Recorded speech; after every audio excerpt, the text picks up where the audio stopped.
Muy bien, entonces primero empecemos con los criterios prácticos sismo resistentes. Recuerden que si tienen alguna duda, solo me interrumpen ahí, me preguntan. Ok, entonces, primero pensemos en la geometría de la estructura. Normalmente en un sismo lo que uno anda buscando es la simetría de la estructura. Entonces, si recuerdan, en algunas clases de diseño les explicaban que había que poner una junta a cada no sé cuántos metros. Era normalmente que si el edificio era muy largo, entonces había que hacer una junta de construcción. Pero realmente lo que andamos buscando es hacer que el edificio sea simétrico. Eso es más importante todavía que si un número, ¿verdad? Que un número específico. Entonces, por ejemplo, cuando tenemos un edificio con estas figuras, como estas, recuerdo que una vez un alumno me mostró un edificio que era más o menos así, y porque esta parte era muy larga, entonces él puso una junta constructiva acá, en medio. Pero realmente lo que nosotros andamos buscando es que el edificio sea simétrico, es decir, andamos buscando rectángulos. Por lo tanto, más o menos si esta fuera su figura del edificio visto en planta, andamos buscando hacer esta división más bien, ¿verdad? O podría ser por acá también. Pero que este edificio sea rectangular y este rectangular también. Lo mismo sucede con un edificio en T o un edificio en H. Lo que andamos buscando es la rectangularidad del edificio. Claro, esto no es necesario en todos los casos. Por ejemplo, tenemos este caso donde si L1, según la norma de la OPS, que es la Organización Panamericana de la Salud, si L1 es menor que 0.2 de L, o sea que lo que se está metiendo aquí es menos del 20% de la longitud del edificio en el mismo sentido, ¿no? Entonces, si esto es menos del 20%, entonces no hay necesidad de separarlos. Se puede considerar que la planta es regular. El criterio europeo es un poco más estricto, más relajado todavía. Si L es menor que el 25% de la longitud, entonces también se puede considerar una planta regular. Esta consideración es cualquier forma irregular, como por ejemplo un edificio en E, o un edificio en T, o en L, o en H, ¿verdad? Cualquier dimensión que sobresale de la vista en planta.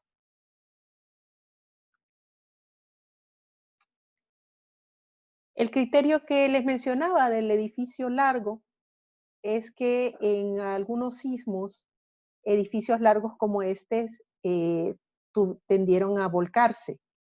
Entonces, algunos criterios lo que utilizan es que más de 4 veces el ancho no es recomendado. O sea que su edificio es largo, pero si es lo suficientemente ancho, no tendría ningún problema. Permítanme un momentito. Entonces, si el edificio es lo suficientemente ancho, no tendría problemas con su longitud. Acá, por ejemplo, estamos viendo un edificio que se pone una junta para que la longitud sea 4 veces menor que el ancho.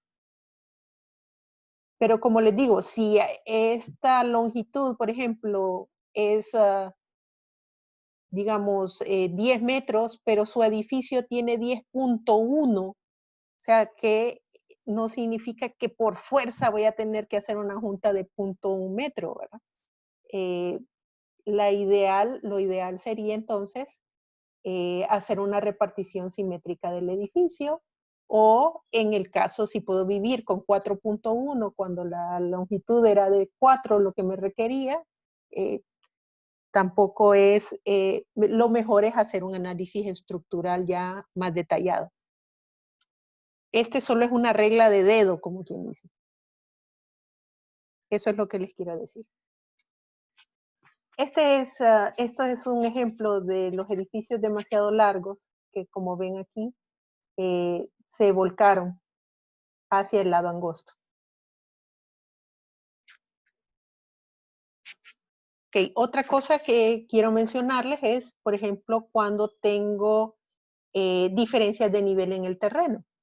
Entonces se recomienda que esta separación, si la va a haber, sea cuando es necesaria una junta, es porque esta separación sea más de 40 centímetros, es decir, mayor de 400 milímetros.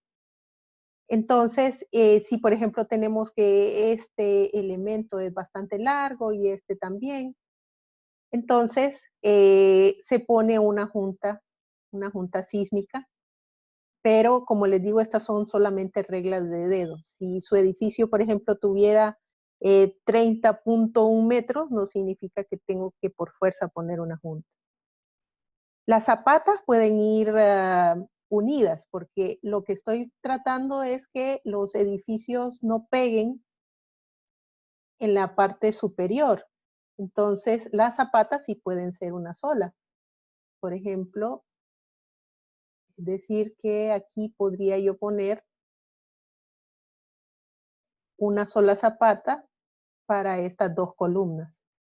Esta columna que viene aquí y esta columna que viene acá. ¿Okay?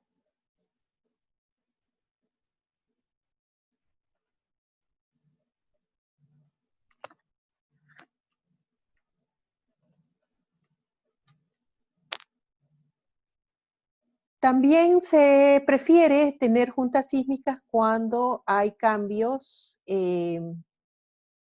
también de calidad del suelo, como por ejemplo en el caso donde estamos en el edificio de arquitectura, ahorita, aquí había roca o un suelo bastante duro, en cambio acá había un suelo muy blando. Entonces se debió haber hecho una junta sísmica ahí, porque edificio vibra de forma diferente con un suelo blando que con un suelo de calidad diferente. Entonces, aquí es necesario tener una junta cuando hay dos calidades de suelo diferentes. El suelo es el que vibra, ¿verdad? El que hace vibrar el edificio. Y como estos diferentes suelos, entonces hacen vibrar el edificio de diferente manera. Entonces, cuando exista un desnivel mayor que 400 milímetros, como lo vimos en la anterior, cuando hay cambios significativos en la calidad del suelo, cuando hay diferencia de niveles entre edificaciones contiguas, o sea que este edificio fuera más alto que este de al lado, y el mínimo espacio que se debe poner de junta es de 2.5 centímetros. Ese es el mínimo espacio. Lo correcto es calcular, pues, qué tanto se mueve este edificio, qué tanto se mueve este otro, y con eso calcular la junta sísmica. Las estructuras separadas por juntas de construcción podrán compartir la misma cimentación que les mencionaba, pero deberán separarse a nivel de sobrecimientos. Entonces acá en el nivel de sobrecimiento ya van con columnas separadas. Ok. Otra cosa interesante, la generación de torsión. Normalmente nosotros, si ven a lo largo de la clase, hemos hablado de cortante, hemos hablado de flexión, pero casi nunca hablamos de la torsión. Este es un tipo de esfuerzo que normalmente no queremos. Entonces, aquí les muestro el ejemplo de una niña que se está meciendo en un columpio y no se sienta en el centro, sino que se sienta hacia un lado. Entonces, cuando empujan a la niña, normalmente por el peso de la niña, se presenta una torcedura que afectaría esta cuerda que está aquí. Entonces, esta cuerda que vemos acá se tuerce y ese es el efecto de torsión, ¿verdad? Porque vemos un giro alrededor del eje de la cuerda. ¿Qué sucede entonces con este tipo de edificio, por ejemplo?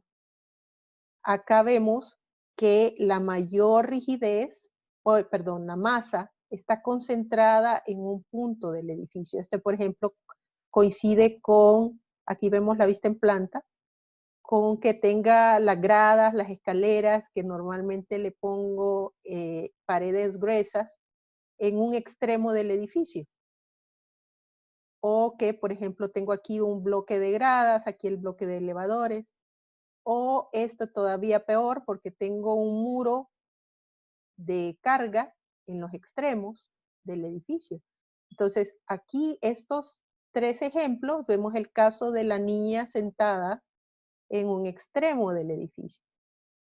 ¿Qué sucede? Estas columnas de aquí, estos elementos que están acá en el borde, estas columnas de aquí de la orilla, van a sufrir adicional a las cargas de carga muerta, carga viva, carga de viento, carga de sismo, van a sufrir una torsión que no lo sufre ninguna otra columna. Entonces, no les digo que no, es imposible diseñar un edificio así, sino que simplemente estas columnas que están en la orilla van a sufrir más y por lo tanto tengo que reforzarlas más. Este es, por ejemplo, el caso de los garajes, es muy común. Tengo un garaje y tengo una estructura muy pesada con paredes y que apenas tengo algunas aberturas. Entonces, lo que sucede es que el edificio tiende a torcerse. Y estas 3 columnitas que están acá, estas columnas que están aquí en esta zona, que están alejadas del cubo de escaleras, son las columnas más vulnerables. Y entonces hay que revisar su armado, que su armado sea capaz de resistir esa torsión.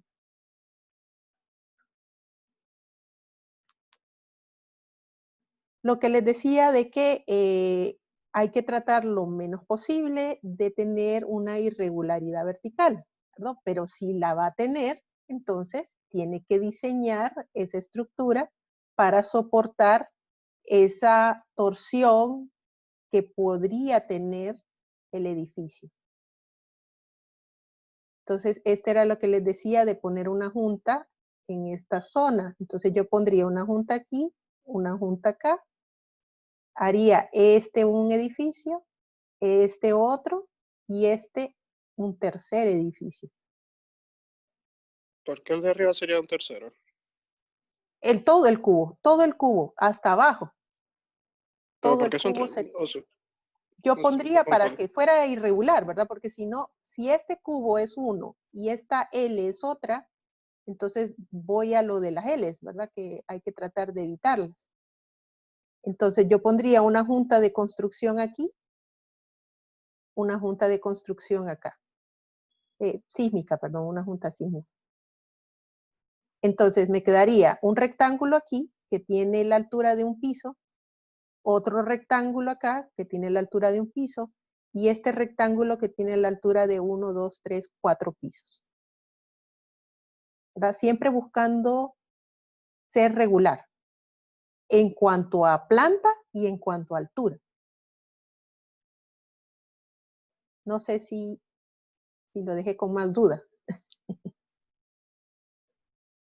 O sea, visto en planta, yo tendría un edificio que sería el que tiene 4 pisos, tendría otro edificio que sería el que solo tiene un piso y tendría un último edificio que tendría un piso.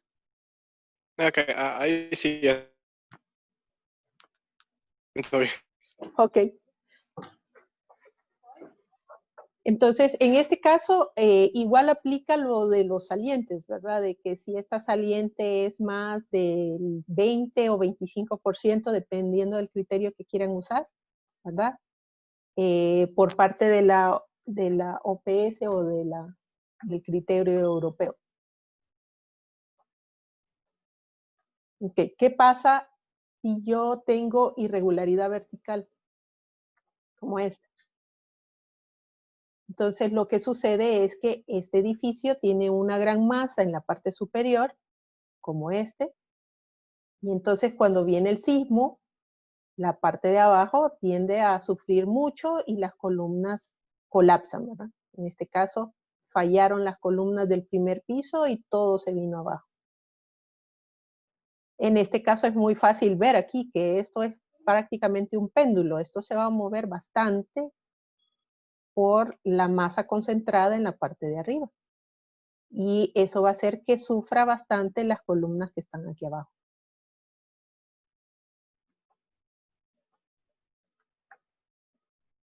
Entonces, estamos hablando del tema de un piso débil.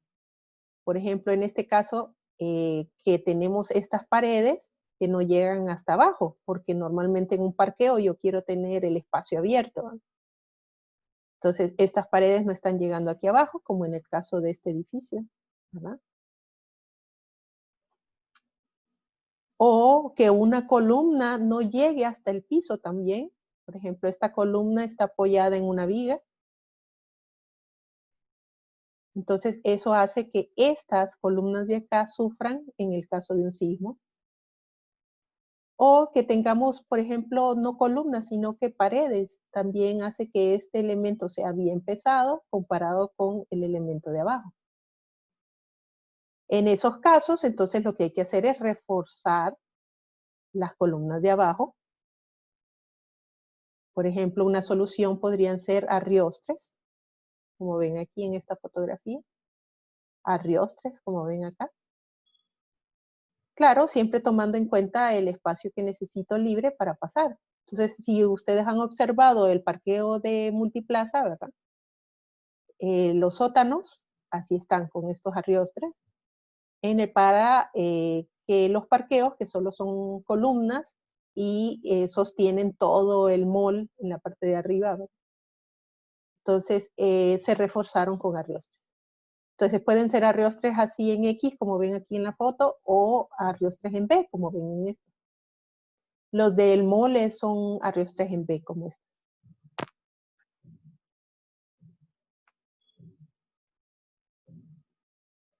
El otro problema de la configuración es cuando hago ventanas, tengo problemas con lo llamado losa corta, columna corta. La columna corta, si ustedes recuerdan de columnas, cuando hablamos las columnas, normalmente podrían fallar por resistencia o por pandeo. Entonces, en el caso de fallar por pandeo, a veces es una falla que yo puedo ver, la columna se está doblando. Pero en el caso de fallar por resistencia, normalmente es una falla frágil. ¡Pras! De un solo se desdobla la columna. Entonces, ¿qué sucede? Cuando yo tengo paredes aquí, en este espacio, y están en contacto con la columna, entonces en la columna no tiene espacio en un sismo para moverse lateralmente. Y solo hay un espacito pequeño aquí, como en esta mini ventana, que si ustedes ven en todas las escuelas primarias tienen ese tipo de ventana, como que si los niños se van a escapar por la ventana, ¿verdad? Entonces, o no quieren que se distraigan, no sé por qué les hacen esa ventanita tan pequeña. Que normalmente a esa nosotros le llamamos columna mataniños, ventana mataniños, porque como ven aquí, la columna va a fallar por resistencia de un solo en esta zona.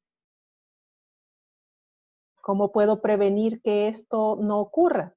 Darle el suficiente espacio a la columna para moverse, es decir, que aquí entre la pared y la columna debe haber una junta.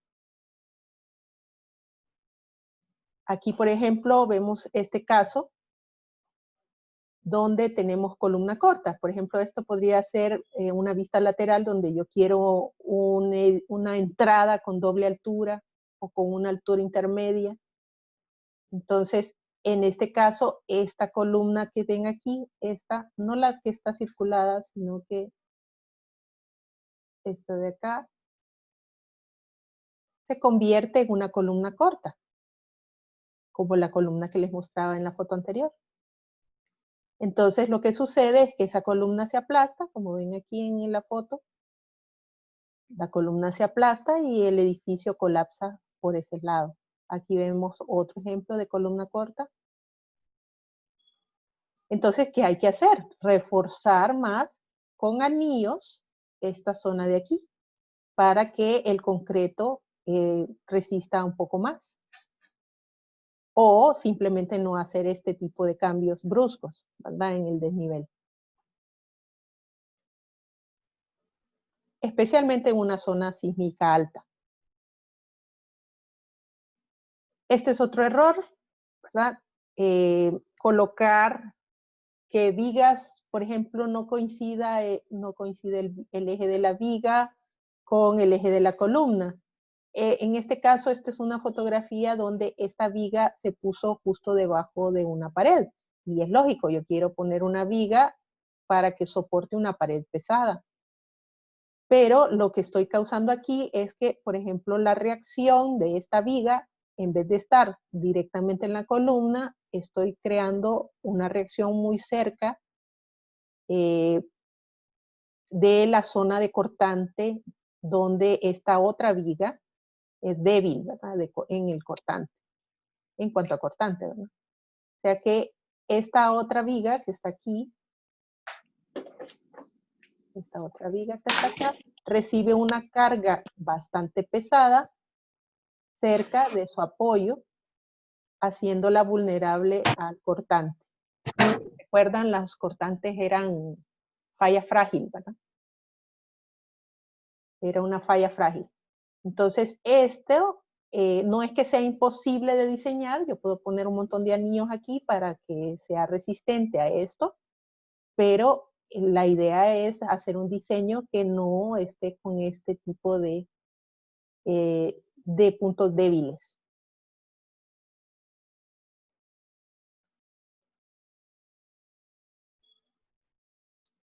Otra configuración problemática es cuando se diseñó solamente por carga de gravedad, entonces por lo tanto las vigas salen bien grandes y las columnas salen bien delgadas, como ven aquí.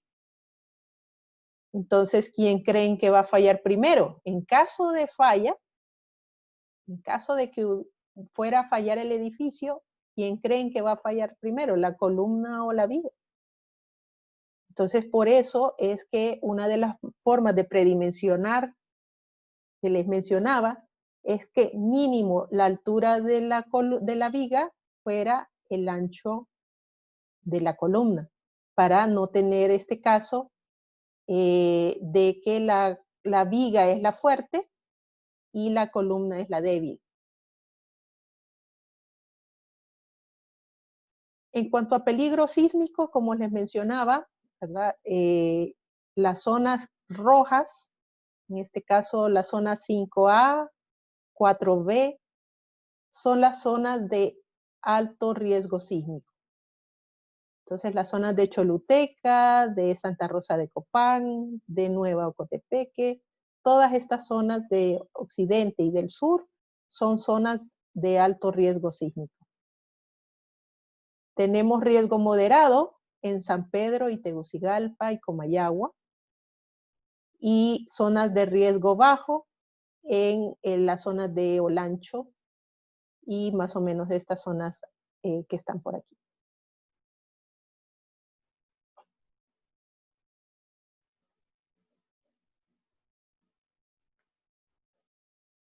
Como les mencionaba, el secreto de un edificio sismo resistente realmente está en el detallado del refuerzo. Darles la longitud de anclaje a las barras, que el número de barras esté anclado correctamente dentro de la losa dentro de la viga dentro de la columna dentro de la zapata. Si yo doy esa longitud de anclaje, es muy difícil que la estructura falle. Entonces, en el detallado está el secreto. Por ejemplo, en losas, en las esquinas, cuando usted empuja una hoja, normalmente las esquinas tienden a levantarse hacia arriba. Entonces, para evitar esa torsión que se produce en las esquinas, este refuerzo adicional se pone adicional al refuerzo horizontal y vertical. Entonces, este refuerzo, hay barras inferiores y barras superiores. Y más o menos estamos hablando de que la longitud que tengo de columna a columna, el quinto, tiene que llevar ese refuerzo. Y este refuerzo es más o menos el mismo que tenemos en la parte inferior de la losa. O sea que si yo tengo varillas número 3 a cada 15, pues aquí también voy a poner varillas número 3 a cada 15, con su longitud de anclaje, claro, y más o menos espaciadas en una zona, como les digo, de la columna hacia acá, la luz libre, entre 5. Acá cuando tengo agujeros, por ejemplo, también, no sé si se han fijado que está la típica grieta en la esquinita. Esto ocurre en las ventanas o en las puertas, pero para las ventanas y las puertas tenemos los batientes que evitan esa fisura. Pero en el caso, por ejemplo, de tener una cisterna, y aquí tengo el agujero de una cisterna, o la losa viene y aquí va el agujero de las gradas, entonces en estas esquinitas vale la pena poner un poquito más de refuerzo. En este caso estamos hablando de poner 2 varillas, nada más, bueno, 3 varillas, perdón, del número 4, con una longitud más o menos de 1 metro, en este caso porque era un agujero bastante grande.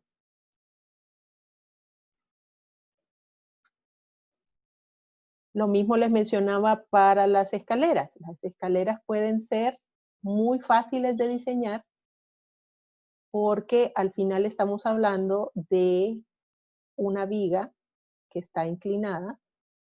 Vamos a ver si la puedo.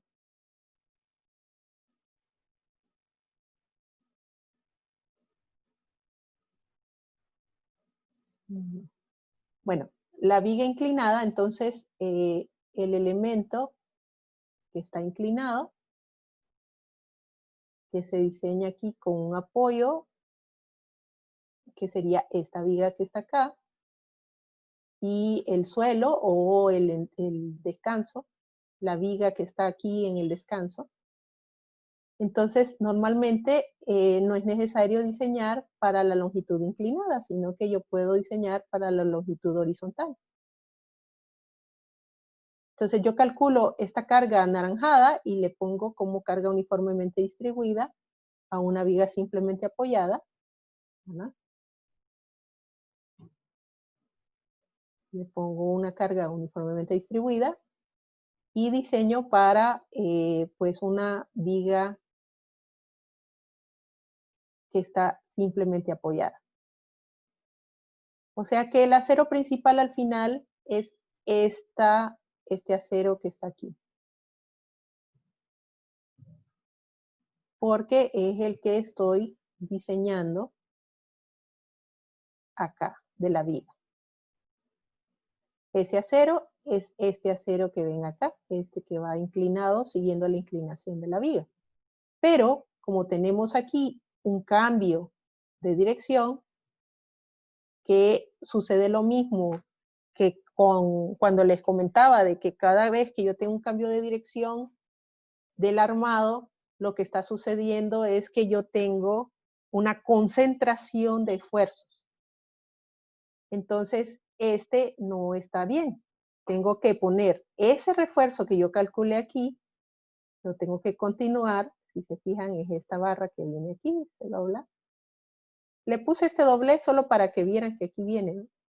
Aquí terminó. Esta barra que viene acá, que es esa misma, sigue hasta la cara, hasta donde yo pueda darle longitud de anclaje y vengo y la meto aquí. Y adicional, donde hay estos cambios de dirección, le pongo una varilla más, que sería esta varilla que está acá. Entonces lo mismo sucede en los muros, por ejemplo. Si yo tuviera un muro, que ya sabemos cómo diseñar muros, pero el muro viene aquí y luego hace un cambio de dirección y cambia hacia esta dirección, ¿verdad? Tengo un muro que cambia aquí. Entonces, nosotros ya sabemos calcular el refuerzo de un muro, pero les recomiendo de que en esta junta, en este punto, o hacemos una junta o hacemos este tipo de detalle. Es decir, el refuerzo que yo calculé para el muro aquí no sea un doblez y que sea el mismo que viene acá, sino que yo lo llegue hasta esta esquina, lo pongo así, el refuerzo de este, lo llego hasta acá, lo doblo acá y le pongo una varillita adicional en esa esquina. ¿Verdad? Eso para evitar poner una junta. Pero cuando hay cambios de dirección en muros, entonces mejor no hacer este detalle así de la varilla doblada, sino que colocar así en esta forma. Cada vez que hay un cambio de dirección en la estructura.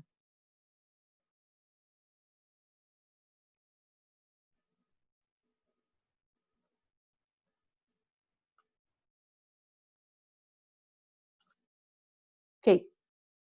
Otra cosa interesante es cuando estoy detallando el refuerzo de una columna.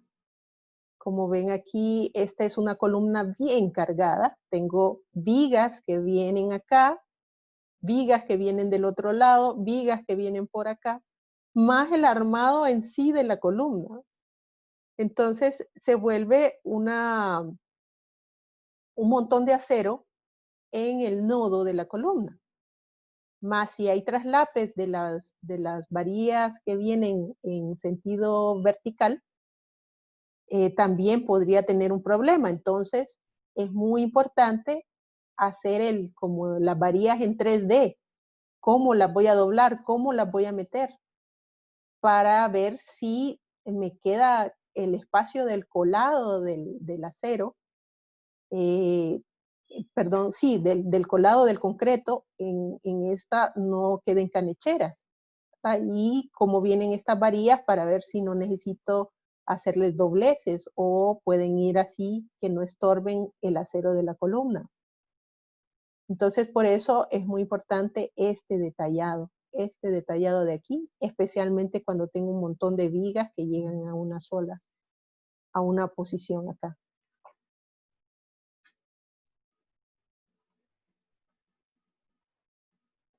Bueno, aquí vemos en el caso de columnas, también es muy importante en zonas sísmicas los anillos y el detallado de los anillos.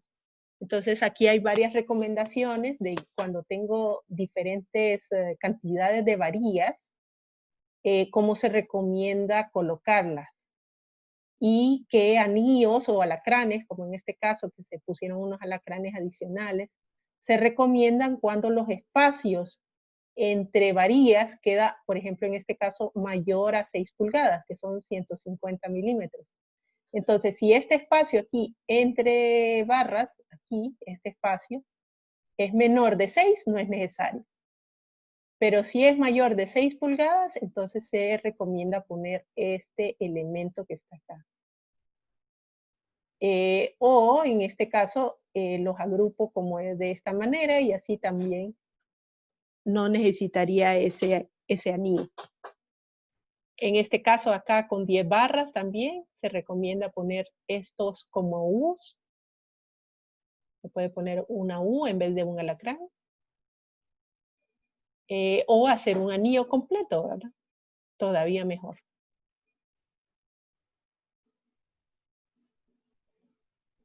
Ok, este es el detallado de la junta Esta es un detalle del doctor Joaquín Torre, que es el diseñador de las torres CAI, Torre Aqua, torres Morazán, todas estas torres altas de aquí de Tegucigalpa y de San Pedro.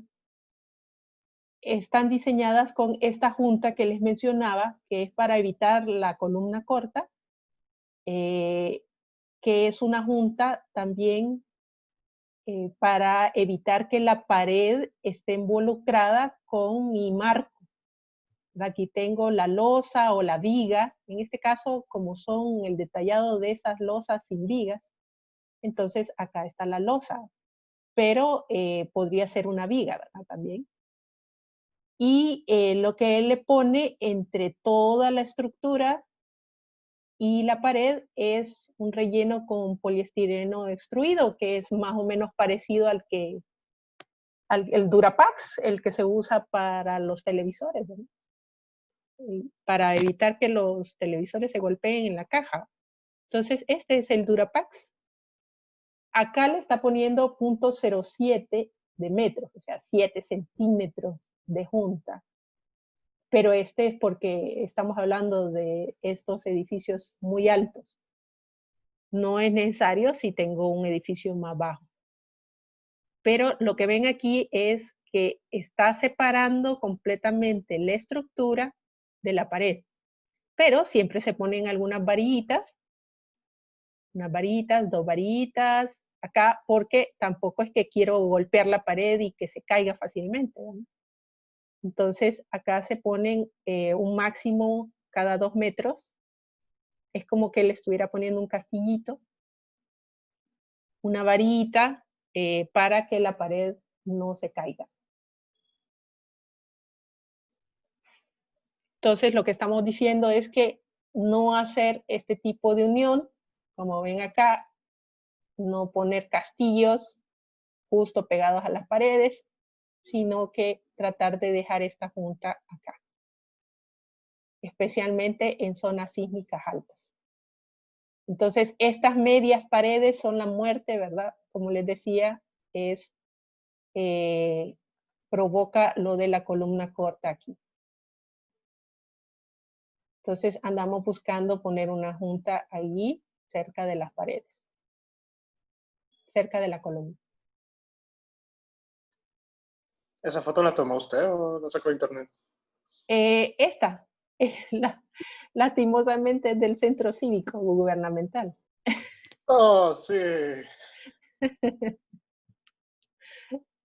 Lastimosamente ese no fue diseñado, bueno, posiblemente, como le digo, no es que sea imposible diseñarlo, lo único es que esta columna va a sufrir mucho, ¿verdad?, durante un sismo, y por lo tanto hay que ponerle más refuerzos, más anillos, especialmente anillos en esta zona de aquí, para que la columna no se aplaste, que es la falla que vieron en la fotografía de la escuela.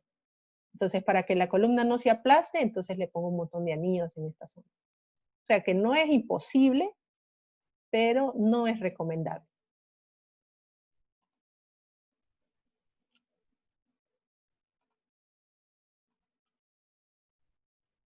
Ok, aquí era lo de las paredes.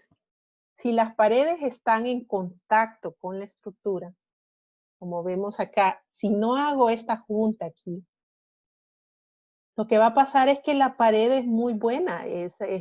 Si pongo un buen ladrillo, un buen bloque, es muy resistente. Y al ser de una altura bastante grande, yo le estoy poniendo una rigidez bastante alta. Es más, la longitud de la pared es la altura, en este caso, cuando estamos hablando de momentos por sismo. Entonces, la longitud de la pared es bien alta y entonces estas columnas, por más grandes que sean, pues no van a trabajar hasta que la pared se fisure, que es lo que ocurre aquí en esta fotografía. El marco del edificio empezó a trabajar hasta que la pared se fisuró. Y como las fisuras de las paredes normalmente es una falla frágil, estamos hablando de una grieta más o menos de 45 grados, por acá, una grieta 45 grados. Entonces imagínense un edificio de 20 pisos, que me caiga un pedacito de pared encima, de nada me sirvió haberme salvado saliéndome del edificio a tiempo, cuando un pedacito de pared me cae encima, ¿verdad? Es como de esas de los muñequitos. El pedazo de pared que me cayó encima después de haberme salvado de tremendo sismo. Entonces, en este caso, por eso requerimos la Junta, para separar nuestra estructura que va a estar trabajando durante el sismo, aparte de las paredes. Que las paredes solo sean carga muerta. El otro caso es el detallado, como les decía, ¿verdad? Y en esta que vemos acá la solera, que es típico de dejar un montón de canecheras, no le hacemos caso a en este caso de una puerta, a la viguita que está sobre una puerta, pero es muy importante la longitud de desarrollo de esas varillitas, porque si no se me va a hacer una grieta por aquí.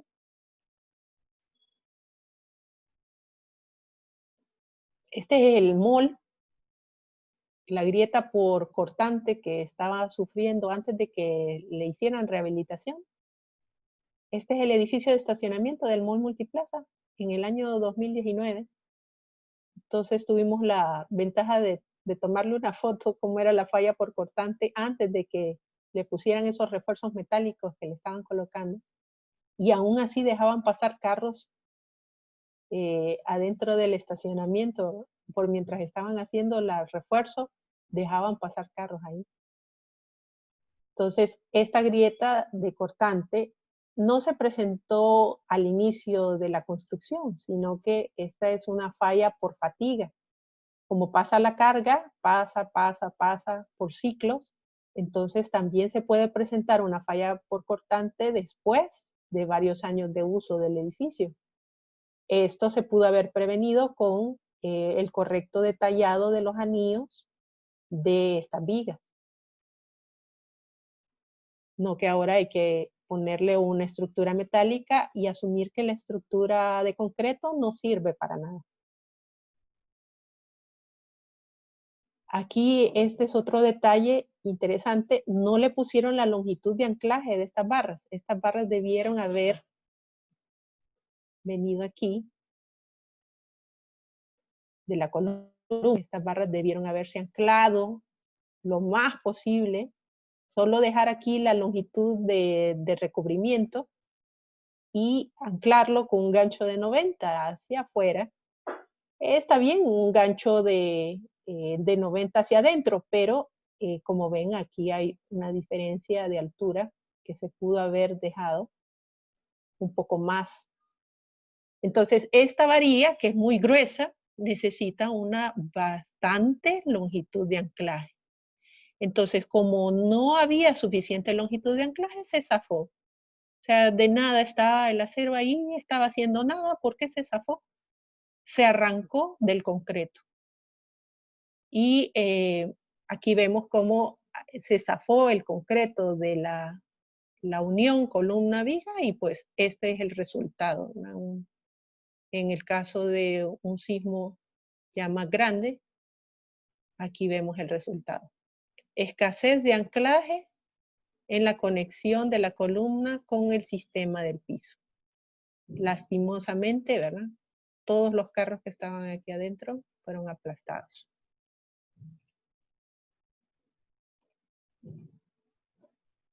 Este es el otro caso que les mencionaba. Ven aquí el piso débil. El piso débil y también vemos el caso de que no hay una junta entre las paredes y el marco del edificio.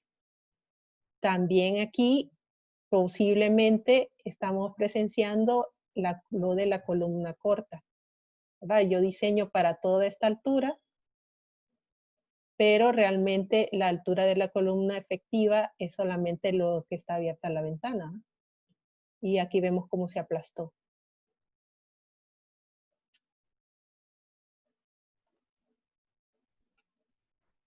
Igual este es, este edificio era un hotel y nadie sobrevivió. Entonces, lo que hacemos en el diseño de un edificio sismo resistente es que no es que el edificio nunca se va a caer, sino que el edificio se va a caer de tal manera que le da chance a usted de escapar. Entonces las vigas van a empezar a deformarse y entonces usted va a ver eso y va a darle chance, un tiempo, para que usted pueda huir del edificio con calma, ¿verdad? Entonces cuando le dicen evacúe el edificio con calma, sálgase del edificio con calma, pues ya me he salido cuando el edificio colapsa. Y esto es porque luchar contra la naturaleza es bien difícil. Aquí vemos este caso donde ningún pavimento del mundo se diseña para evitar un sismo. Una vez que hubo un sismo, considere la carretera completamente dañada. Entonces, especialmente donde hay una falla de placas tectónicas, no voy a poder hacer absolutamente nada. Entonces aquí ven que combatir con esto, no hay espesor de pavimento que hubiera podido aguantar este movimiento como ven aquí. No sé si tienen alguna consulta hasta ahorita. Si no, pasamos al diseño del muro cortante. Ok, vamos a ver si tenemos aquí.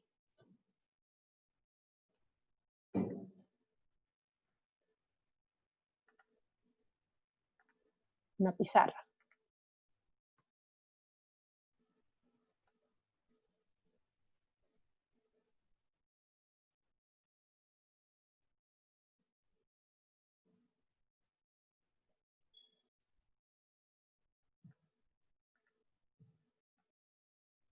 ¿Pueden ver la pizarra? Sí. La línea, la blanco. Sí, sí se ve. Ok. Entonces, vamos a hacer un diseño de un muro cortante. Entonces, por ejemplo, lo que estábamos hablando ahorita es que si yo tengo una estructura, un edificio cualquiera, y yo le pongo paredes cortantes, por ejemplo, puedo aprovechar la pared de un elevador o de un cubo de gradas, tratar de ser simétrico en el diseño. Es decir, si yo le pongo un muro cortante aquí, entonces también tratar de hacerlo aquí, aquí y acá. Aunque, digamos, todos los demás, todos los otros tres sean decoración, tratar de que si yo aquí hago un muro cortante que está reforzado, etcétera, tratar de tener más o menos la misma masa en las 4 orillas. Es decir, si aquí tengo un cubo de gradas, pues tratar de hacer el cubo de emergencia o de escaleras de emergencia en este otro lado, para que el edificio tenga simetría.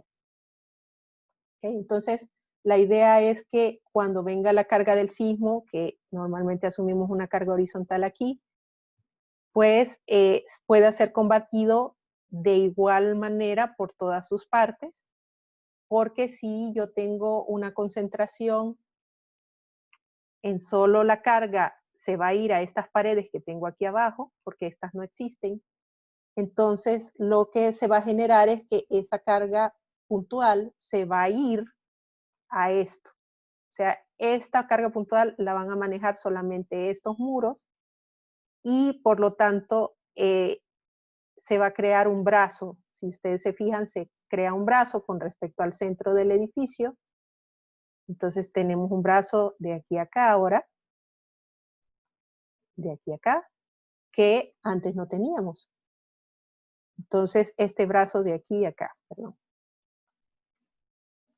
Entonces eso es lo que genera que el edificio gire. Y por lo tanto, estas columnas que no tienen mucho, estas columnas que están al otro extremo, digamos una columnita aquí, otra columnita por acá, entonces son las que más van a sufrir por el giro del edificio. Bien, entonces, si yo tengo un edificio y decido ponerle algunas paredes cortantes, entonces, por ejemplo, yo decido que esta va a ser mi pared cortante y esta va a ser mi pared cortante. Entonces, como les digo, trato de hacer simétrico. Aquí, acá. Y estas paredes que están acá, que esta es su longitud es de aquí a acá.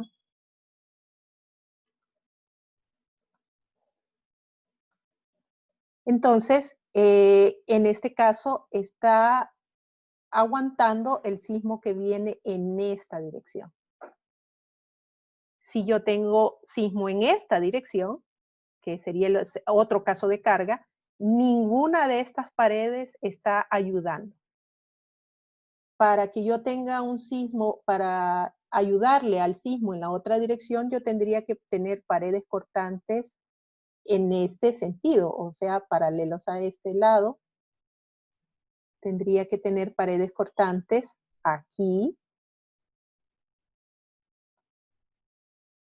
y acá.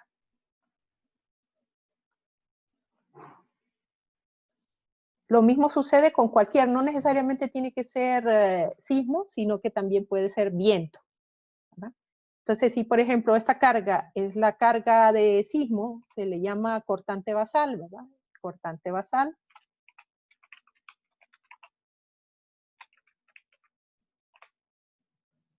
En el cálculo de los cortantes, entonces significaría que si esto es simétrico, a cada una de estas les toca el cortante dividido entre 4, ¿verdad? Porque tengo 4 paredes iguales en este sentido.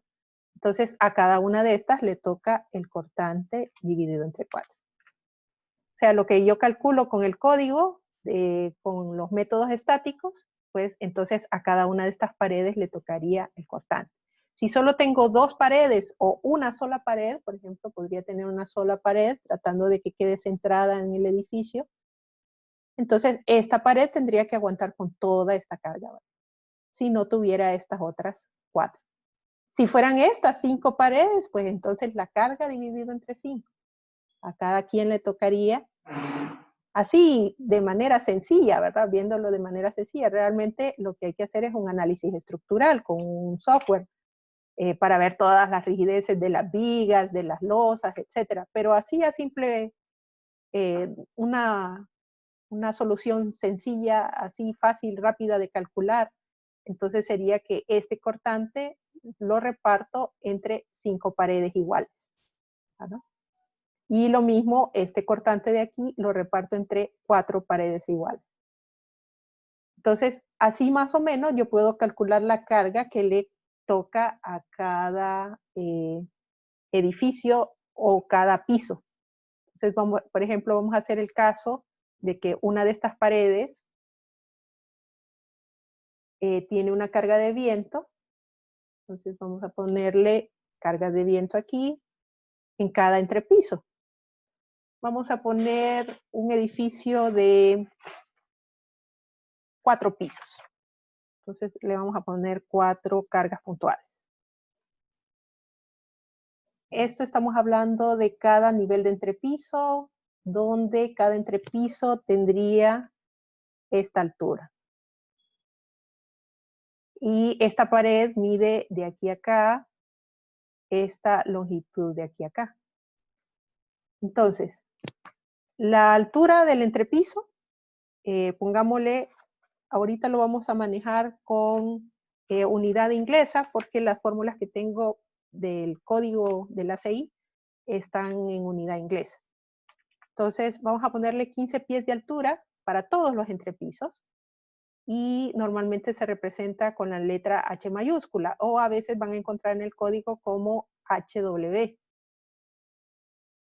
HW. A veces, o a veces en los códigos lo van a encontrar como H, ¿verdad? Esta sería la altura del entrepiso. La longitud del muro, esta longitud que ven aquí, esta longitud es, vamos a ponerle ahorita en el ejemplo, 18 pies, y se conoce como L minúscula sub W. Entonces, esta es la longitud del muro. L sub W. Y el grosor del muro, el espesor del muro, viéndolo aquí en planta, estamos hablando de este grosorcito de aquí.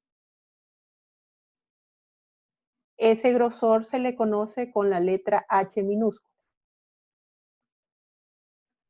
H minúscula es el espesor del muro. Entonces, aquí usted puede ser el espesor que usted quiera ocultarlo como pared o como, en este caso, muro cortante. Entonces, vamos a hacer un ejemplo ahorita de que este muro, este espesor, lo vamos a poner de 10 pulgadas.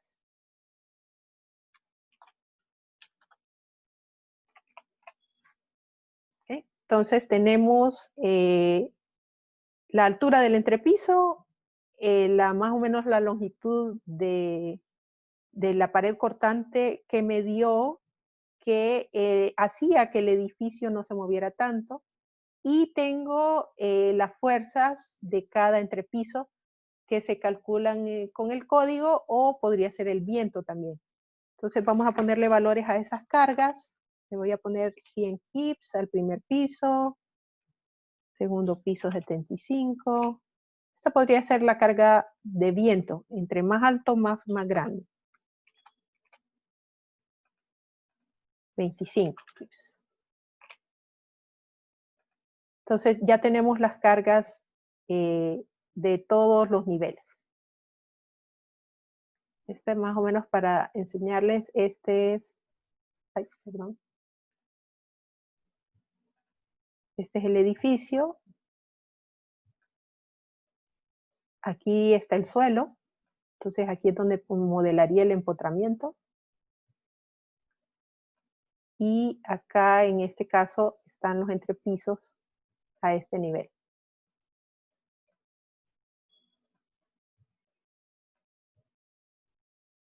Así. Entonces, yo decido como diseñador qué F'C le voy a poner. Entonces le voy a poner una resistencia del concreto de 4000 PSI, que es el equivalente a lo que nosotros hemos estado viendo de 280 kilogramos por centímetro cuadrado. Y le voy a poner un acero de grado 60, es decir, FY 60.000 PSI, que es equivalente a lo que hemos estado viendo en clase de 4.200 kilos por centímetro cuadrado. Entonces, el acero grado 60 y una resistencia del concreto de estos muros de 4.000 PSI. Entonces, lo primero que hacemos, nuestro primer paso, es revisar el espesor del muro, es decir, estas 10 pulgadas, a ver si son suficientes. Entonces, primer paso, revisar el espesor del muro.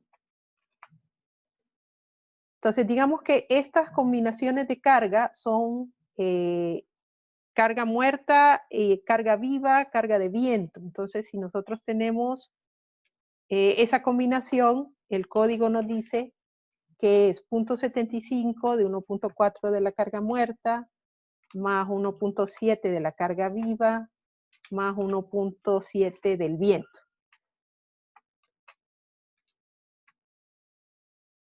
Entonces, esta es la combinación última. Si yo estoy hablando de combinar carga muerta con carga viva, con carga de viento. Entonces, si nosotros queremos calcular el cortante último, y como estas cargas todas son cargas de viento, entonces voy a utilizar esta parte de 0.75 por 1.7 por todas las cargas de viento que tengo aquí. Entonces serían 100 más 75 más 50 más 25. Eso me da igual a 318.75 kips.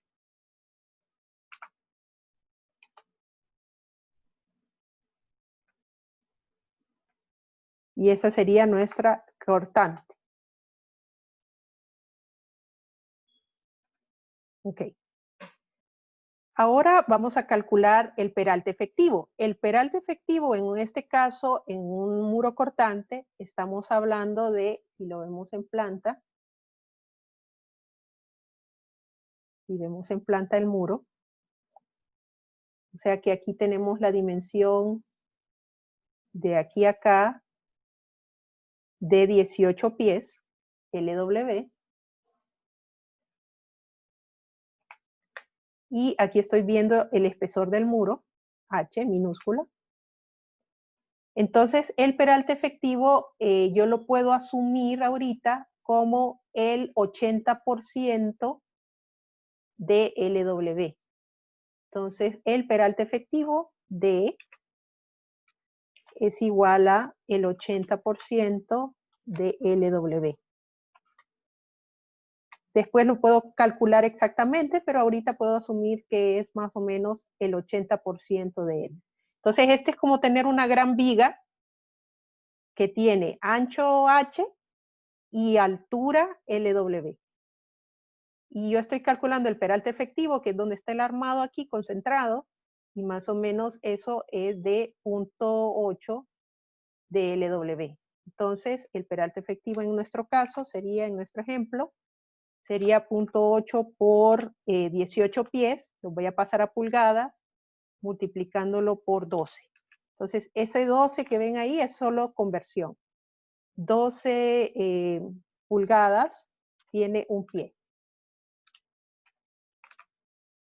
Entonces, eso me da 172.8 pulgadas.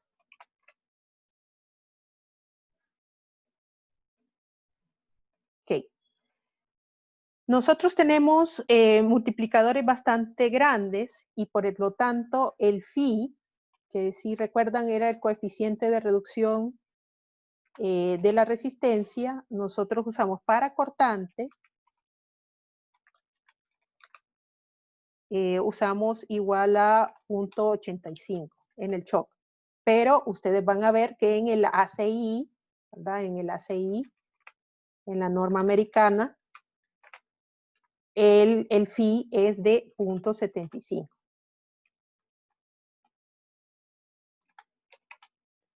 El phi, la letra griega phi, es igual a 0.75. Entonces van a ver muchos ejemplos en internet que donde el phi lo usan como 0.75. El phi es aquella letra griega que es un circulito con una así. Esta es la letra griega phi. Entonces, cuando hablamos de la resistencia, por ejemplo, el phi Bn, la resistencia de la estructura al cortante, entonces el código dice que phi Bn es igual a el phi, ¿verdad? Multiplicado por 10, esta en unidad inglesa, raíz de F'C por H, que es el espesor del muro, por D, que es el peralte efectivo. Entonces, esa es la resistencia acortante de mi muro. Entonces, si esto lo pongo en números, el phi, que vamos a usar la hondureña, la versión hondureña, 0.85, por 10, por raíz de 4000 PSI, que es la resistencia del concreto, por H, que es 10, por D, que es 172.8. Esto me da igual a 928.950 libras. Pasados a kilolibras, lo divido entre 1000, entonces me da 928.95 kilolibras o kips. Esto lo comparo con mi cortante, que me dio de 318.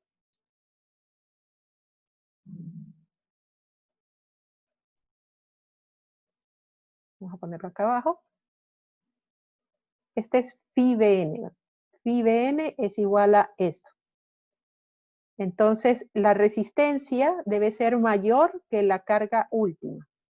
Entonces, como este es mayor que 318.75, entonces estamos bien con el espesor. Por lo tanto,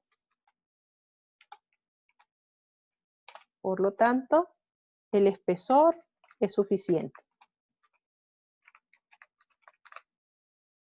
Lógico que si esto no se cumple, aumento el espesor de mi muro.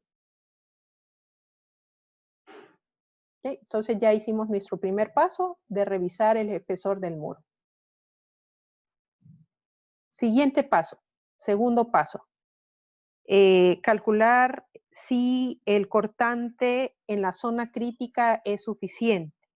Entonces la zona crítica de cortante, vamos a ver, la sección, el paso 2 sería, vamos a ponerlo por aquí, paso 2. Sección crítica de cortante. Entonces, análisis de cortante en la sección crítica.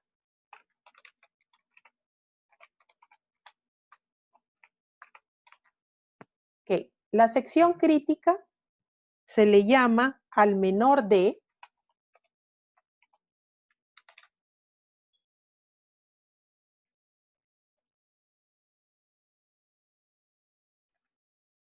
LW entre 2 o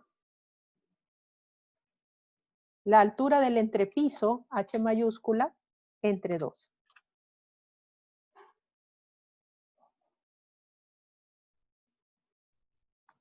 Cualquiera de las dos que sea menor. Entonces, en este caso, aquí, esta sería LW entre 2, sería 18 pies entre 2. Esto es 9 pies. Y H entre 2 es la altura del entrepiso entre 2. En este caso, 15 entre 2. Esto es igual a 7.5 pies.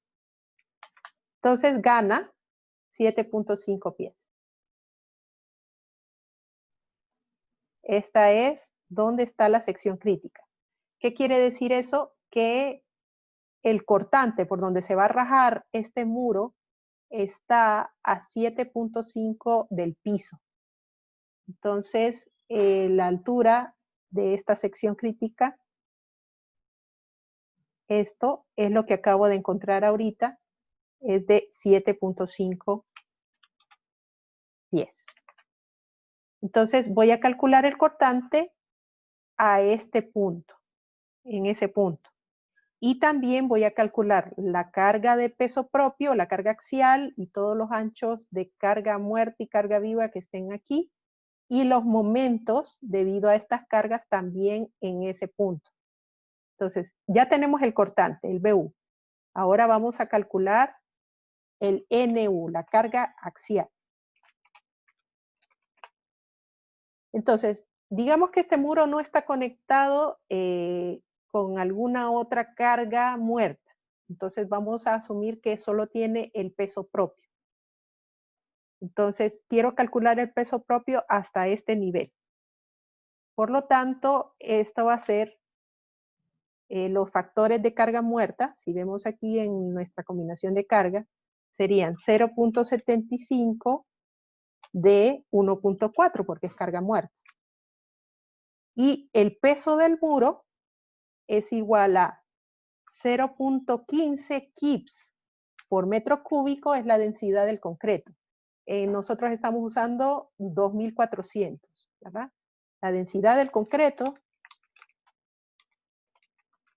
es 2400 kilogramos por metro cúbico, que es equivalente a 150 libras por pie cúbico, o 0.15 kips, kilolibras por pie cúbico. Perdón, aquí me equivoqué.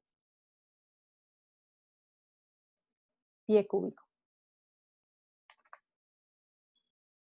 pie al cubo, ¿verdad? Entonces, esos 0.15 lo voy a multiplicar por el volumen de concreto que tengo aquí, que sería 18 de ancho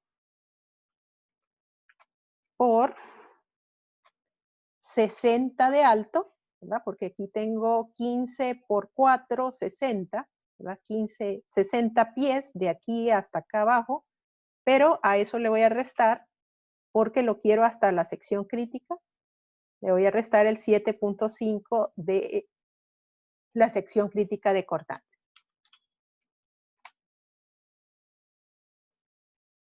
Por el espesor, ¿verdad? Ya tenemos ancho, alto, el espesor de 10 pulgadas, pero como esto está en pies cúbicos, lo voy a dividir entre 12 para pasar estas pulgadas, pasarlas a pies. Entonces, este es el volumen de concreto, 18 por 60 por 10, entre 12. Ahí sí. Entonces, NU nos da, a mí me dio 124.03 kips. Okay. Ya tenemos la carga axial. Esta sería como la carga vertical que está acá. Ahora voy a calcular el momento que está también en la sección crítica. Entonces, el momento es MU. Voy a borrar algunas cosas para que me quepan. O las voy a mover. Este es esta.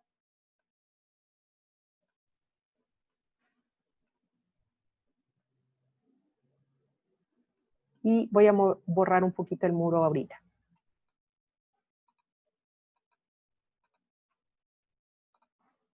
Y ya sabemos que la densidad del concreto es este valor de 0.15 que está acá. Ok, entonces, el momento último, sacando momentos en este punto, lo que sucede es que la carga axial pasa por el centro, ¿verdad? Entonces no me genera ningún momento. Las únicas que me generan momentos son estas cargas horizontales. Fuerza horizontal, brazo vertical. Entonces, como son MU, para que sea de viento, entonces es 0.75 por el 1.7, que es el factor de mayoración de viento. Y luego los momentos son fuerza por brazo. Entonces tenemos 100 por el brazo, que sería 60 menos 7.5. Más la siguiente fuerza, que sería 75 por el brazo, que es 45 menos 7.5. Más. Y así sucesivamente. 50 por 30 metros, 30 pies, menos 7.5. Más, en la última carga sería 25 por una altura está de 15 menos 7.5.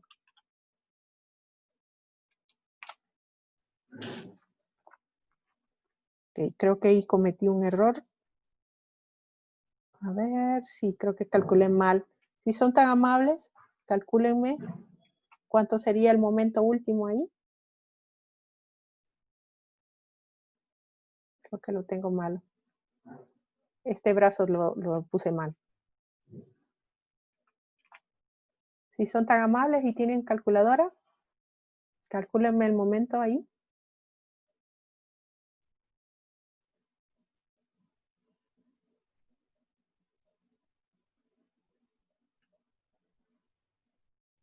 No sé dónde me quedé en la grabación, pero por si acaso, sacamos el momento último, sacamos el phi-BC es el menor de estas dos fórmulas. Esta fórmula de acá y esta fórmula grande de aquí.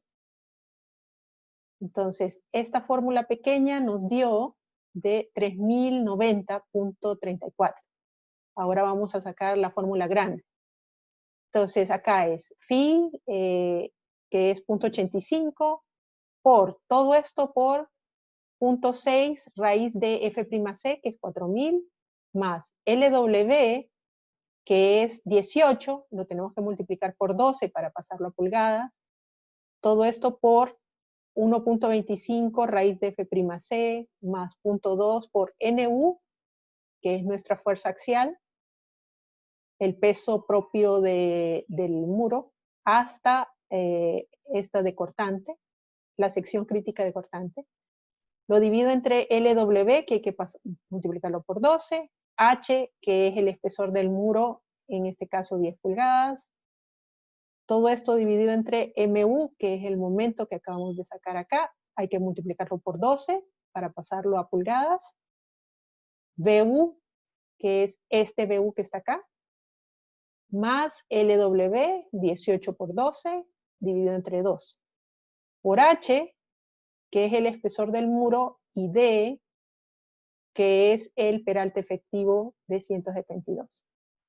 Entonces, habría que calcular todo eso. Yo tengo malo el MU, entonces, a mí me dio 106.13, pero creo que lo tengo malo ahí. Porque yo tenía que esto está con otro valor acá de 12. Entonces, habría que calcularlo bien. Vamos a ver si tengo chance de calcularlo ahorita. 0.6 por, abro paréntesis, perdón, 0.85 por, abro paréntesis, 0.6 por raíz de 4000 más LW, que es 18, por, abro paréntesis, 1.25 por raíz de f'(c), más 0.2 por NU, que es 124.030, para pasarlo a libras, dividido entre LW, que es 18, por 12, por H, que es 10. Entonces ahí tengo dos paréntesis. Vamos a ver.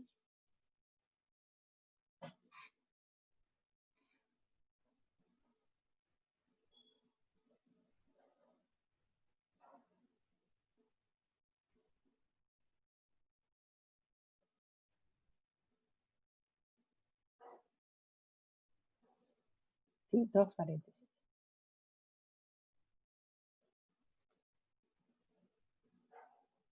Eso lo divido entre, abro paréntesis otra vez, MU, que es 10.818.75 por 12 para pasar los pies a pulgadas. Lo divido entre BU, que es 318.75. Ahí se fueron los kips, entonces no necesitaba multiplicarlo por 1000. Más LW, que es 18, por 12, entre 2, entre paréntesis, por H, que es 10, por D, que es 172.8. Me da, y eso lo divido entre 1000, para pasarlo a kips, 111.48. Entonces, el menor de los dos, entre este y este, me da, entonces, este es el cortante, el valor resistente del concreto es este.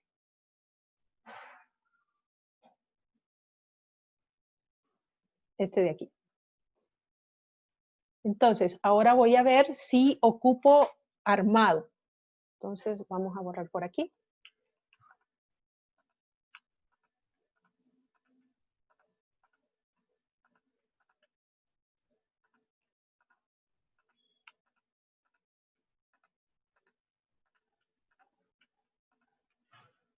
Entonces, tercer paso. A ver si requiero armado.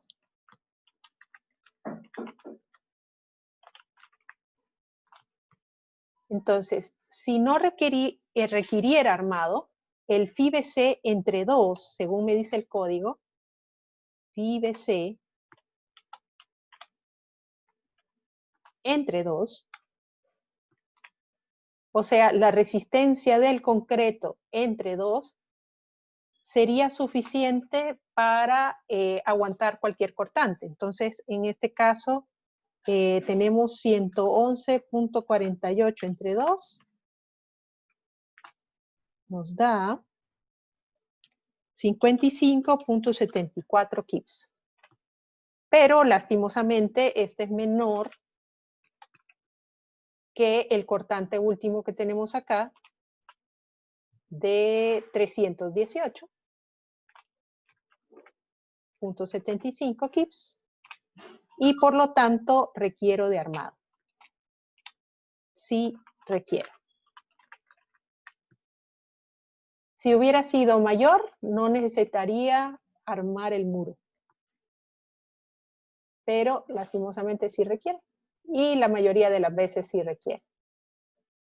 Entonces, el cuarto paso sería calcular el refuerzo horizontal. Refuerzo horizontal del muro. Es decir, las varillas que van a ir en este sentido. En la altura del muro. Espaciadas en la altura del muro. Entonces, ese refuerzo horizontal lo calculo con la fórmula donde BU debe ser mayor o igual. Entonces, como ahorita estamos, menor o igual que la resistencia.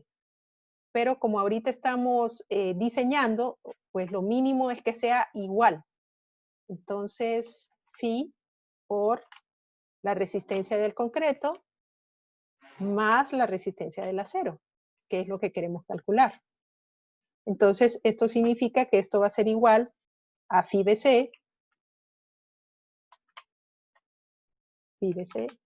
que ya lo calculamos, más la resistencia del acero. Entonces, el acero en este caso tendría phi por el área transversal de las varillas, que normalmente se le llama A sub B, por el FY de las barras, por el peralte efectivo que tienen esas barras, dividido entre el espaciamiento. Entonces, dividido esto entre el espaciamiento S. Entonces, como nosotros lo que queremos encontrar es el espaciamiento, estamos hablando de un muro que, si lo vemos visto en planta otra vez, estamos hablando del refuerzo que yo le voy a colocar, que podría ser una sola línea de varillas, así, o podrían ser un anillo completo, ¿verdad? Podría ser un anillo completo, así. Entonces, si yo le pongo un anillo completo al muro, quiere decir que esta área que está acá,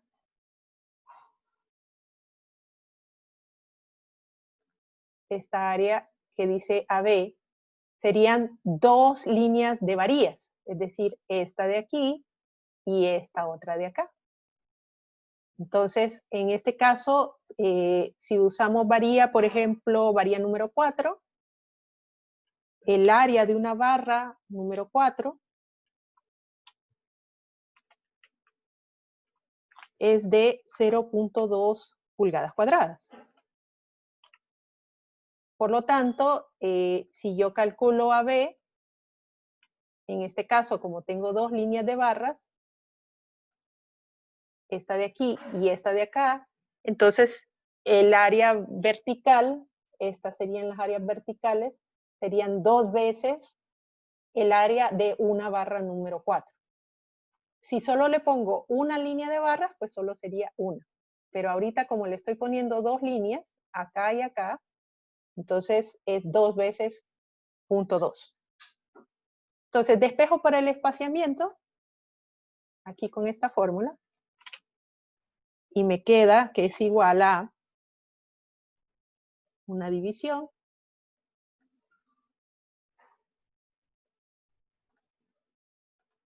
y sería phi multiplicando FY por el peralte efectivo, por el área vertical, dividiendo BU menos phi BC.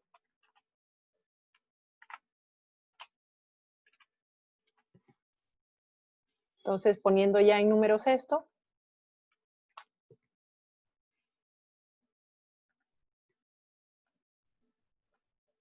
tendríamos phi 0.85. El FY estamos usando a 0 grados 60, entonces 60.000 PSI.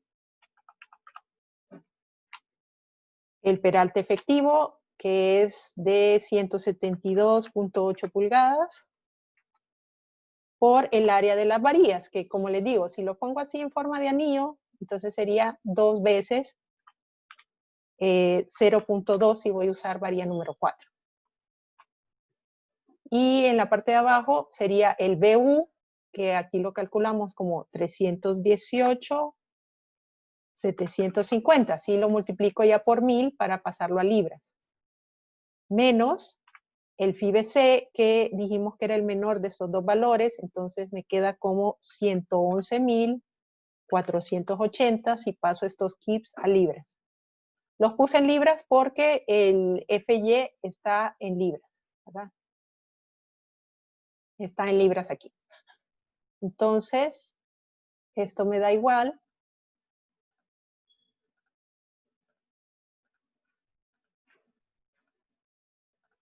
Ay. Esto me da igual a 16.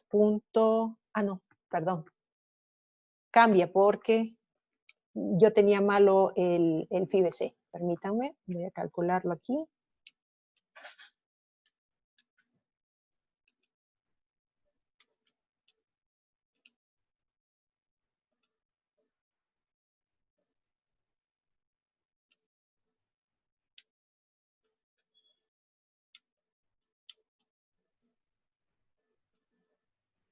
Me da de 17.01, si redondeamos, exacto, a 2 decimales. Eso quiere decir entonces que voy a poner, el armado que voy a poner de estos anillos, con estas líneas rojas, va a ser varilla número 4 a cada 17 pulgadas. Entonces el espacio entre varilla y varilla roja, esta y esta, son 17 pulgadas.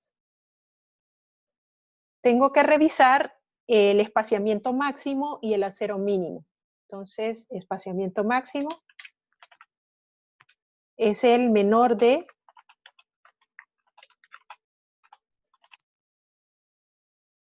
LW entre 5, que es este de acá.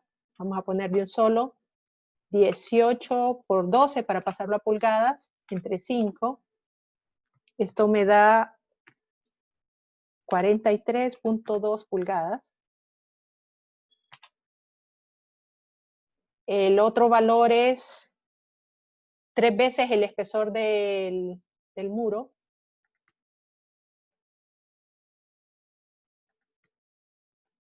Tres veces H, que en este caso sería 3 por 10, 30 pulgadas. Y 18 pulgadas, el que sea menor de los 3. Entonces, en este caso, el mínimo sería 18 pulgadas. Pero como nosotros le estamos poniendo menos, entonces seguimos con nuestro espesor menor. Luego, la otra revisión es el espesor, el Rho mínimo. Voy a tener que borrar por acá. Vamos a pasar el momento por aquí.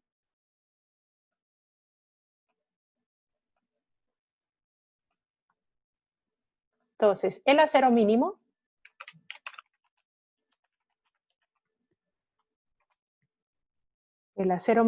es igual a 0.0025. Ese es el acero mínimo. Y si calculamos cuánto acero le estoy poniendo, el Rho que le estoy poniendo,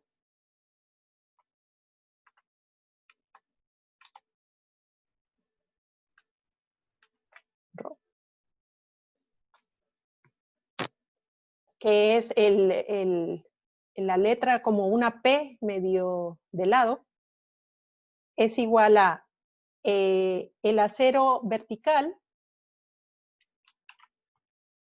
dividido entre el espaciamiento que le estoy poniendo a los anillos por H. Entonces, esto es igual a, el acero vertical son 2 del número 4. Y eso lo divido entre S, que es el espaciamiento que estoy poniendo, 17, por el espesor del muro, que es 10. Entonces esto es igual a, vamos a ver, 2 por 0.2 entre 17 entre 10. Me da 0.0024. Ah, eso significa que le estoy poniendo menos del acero mínimo. Por lo tanto, tengo que ahora despejar para el acero más bien. Entonces el espaciamiento que debo colocar, porque no me cumple, este no cumple, vamos a ponerlo aquí.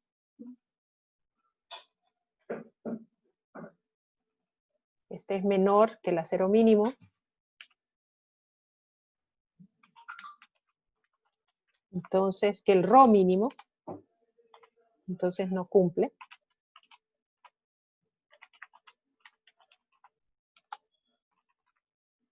Entonces tengo que calcular el verdadero espaciamiento. O es un espaciamiento que cumpla, ¿verdad? Entonces el espaciamiento que sí cumple, despejando por esta misma fórmula, el S,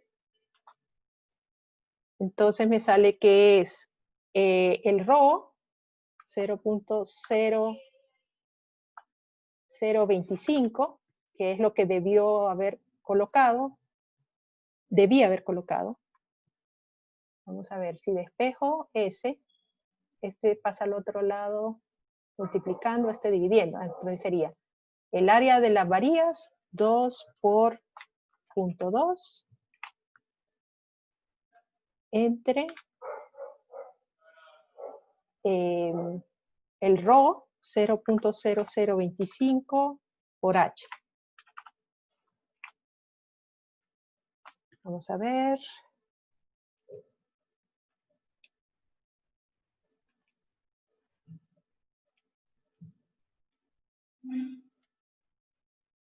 Me da 16 pulgadas.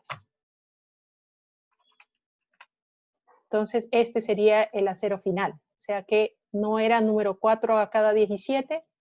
Por el acero mínimo tengo que poner número 4 a 16. Entonces, esa sería la respuesta final. Número 4 a 16 pulgadas.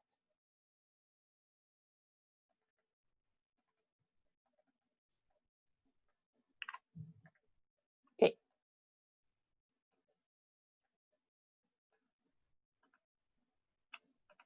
Ya tenemos entonces, este es el acero del anillo. Ahora calculemos el acero vertical. Ese es más fácil. 5, acero vertical. Entonces, el acero vertical normalmente se calcula con el rho mínimo. Rho mínimo. Y este es igual a 0.0025 más 0.5 por 2.5 menos la relación entre la altura del entrepiso, H mayúscula, y LW. Esto por rho H, que es el rho del horizontal, rho horizontal, del acero horizontal que acabo de poner, rho horizontal, menos 0.0025. Ok, entonces, ¿quién es el rho horizontal? Este rho que coloqué acá, que como lo modifiqué a que fuera el mínimo, entonces es el rho mínimo que estoy poniendo. Entonces acá me queda, el acero horizontal es 0.2025, eso es el número 4 a 16, menos 0.2025 queda 0.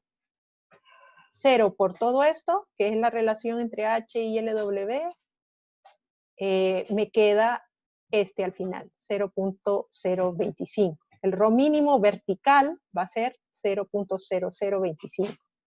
Por lo tanto, si es el mismo acero que teníamos aquí, entonces también verticalmente voy a colocar número 4 a cada 16 pulgadas. O sea, el rho horizontal es de 0.025. Por lo tanto, el rho vertical me queda también de 0.0025. Y eso corresponde a una varilla número 4 a cada 16 pulgadas. Entonces, se van a ver como pelotitas. Aquí, varillas. Número 4, espaciadas a cada 16 pulgadas. Incluso las puedo espaciar un poquito más porque realmente aquí estoy poniendo el doble. Lo que pasa es que el espaciamiento mínimo es 18. Entonces siempre igual tengo que cumplir con los 18 pulgadas. Entonces estas otras solo las podría espaciar a 18 pulgadas máximo. Ok. El último acero. El último acero es el diseño por flexión. Entonces, sexto paso, diseño por flexión.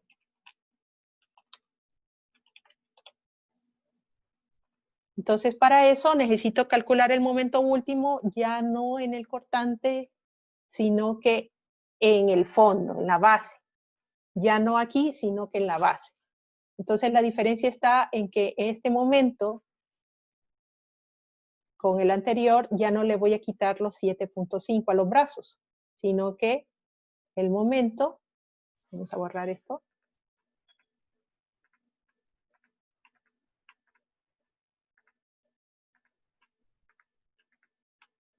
el momento que voy a usar es sin estas 7.5 acá, porque ahora estoy sacando momentos en la mera base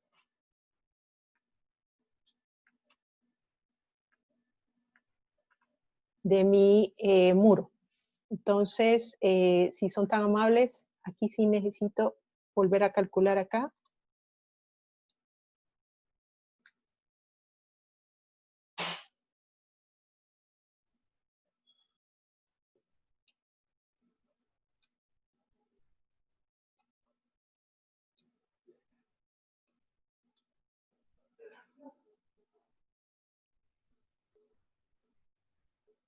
Me dio 14.000.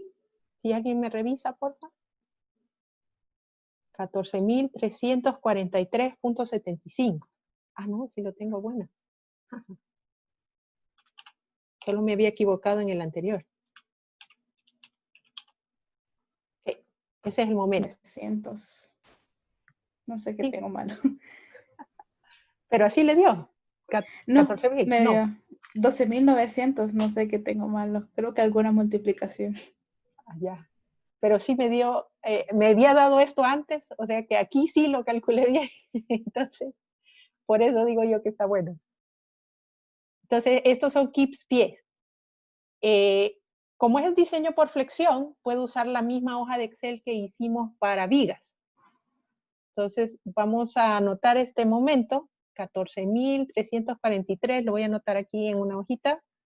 14.343.75 KIPS pie. Y vamos a ver la hojita de Excel.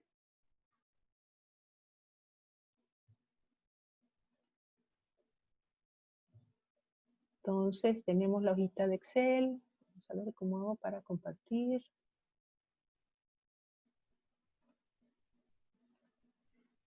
Ok, entonces sacamos la hojita de Excel para vigas. La misma hojita de Excel que usamos para vigas.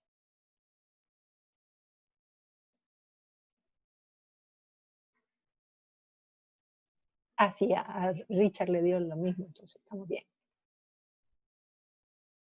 Ok, entonces, la misma hojita de Excel de vigas que hicimos.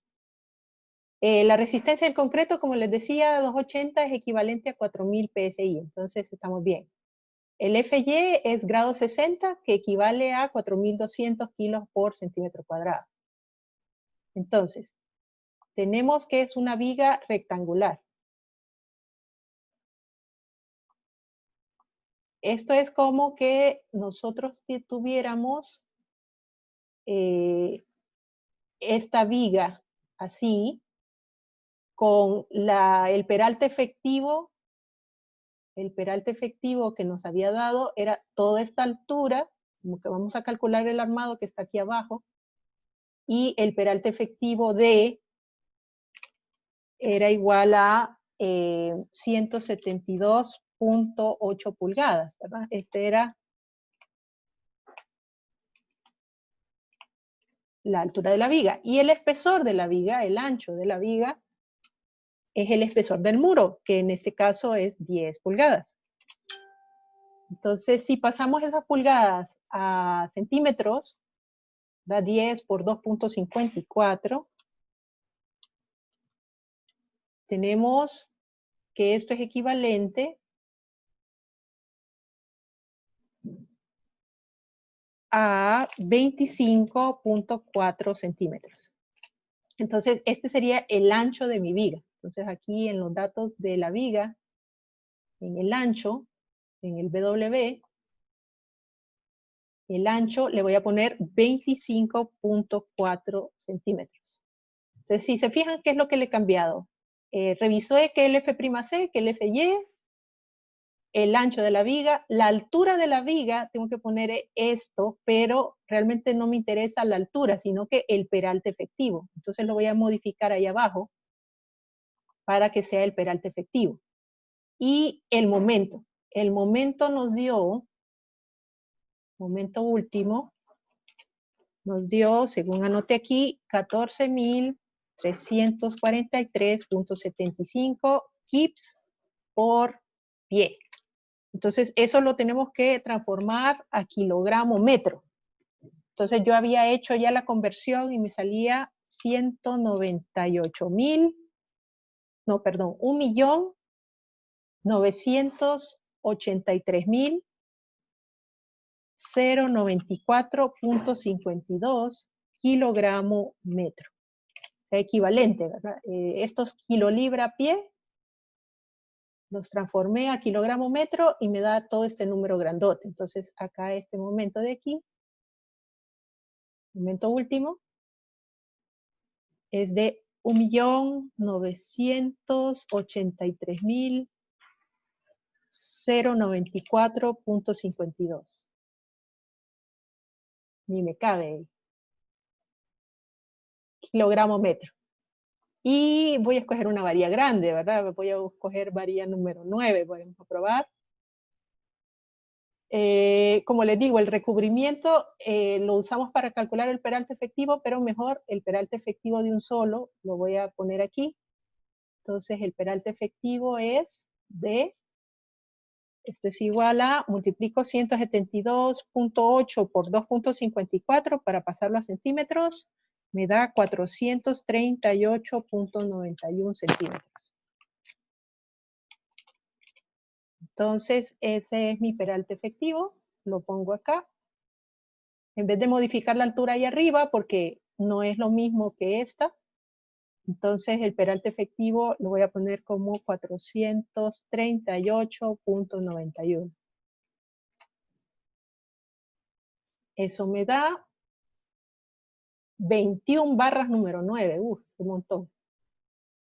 Entonces vamos a modificar a un diámetro de barra más grande, número 11. 14 barras número 11. Entonces, ¿qué significa eso? Que yo tengo en mi muro cortante, voy a poner hueco esta vez. Entonces, tengo en mi muro cortante, voy a borrar estos. Bueno, el espesor es este. Este es el espesor. La longitud, que es de 18 pies.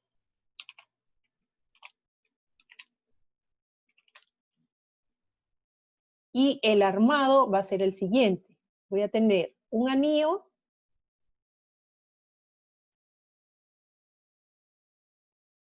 que es de número 4 a cada 16 pulgadas. Número 4 a cada 16 pulgadas.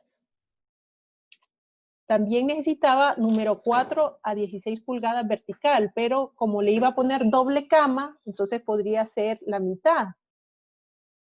Pero como no debo pasarme del espaciamiento máximo, entonces quiere decir que aquí en medio,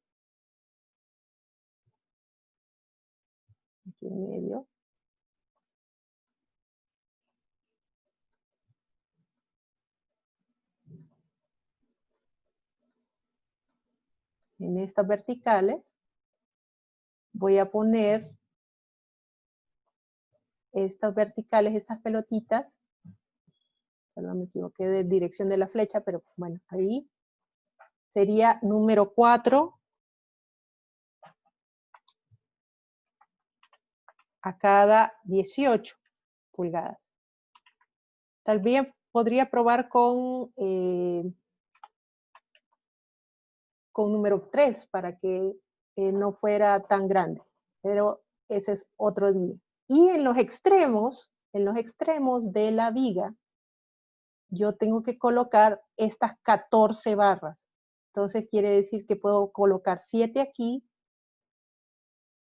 3, 4, 5, 6, 7, no me caben todas, 7 barras ahí, 7 barras acá, 1, 2, 3, 4, 5, 6, 7.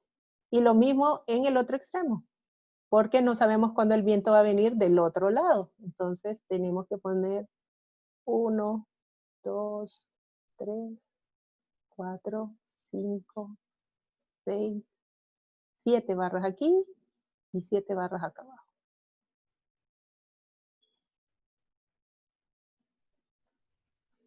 Entonces ustedes van a ver que a veces en los muros cortantes, por eso les diseñan como más gruesecito en los extremos.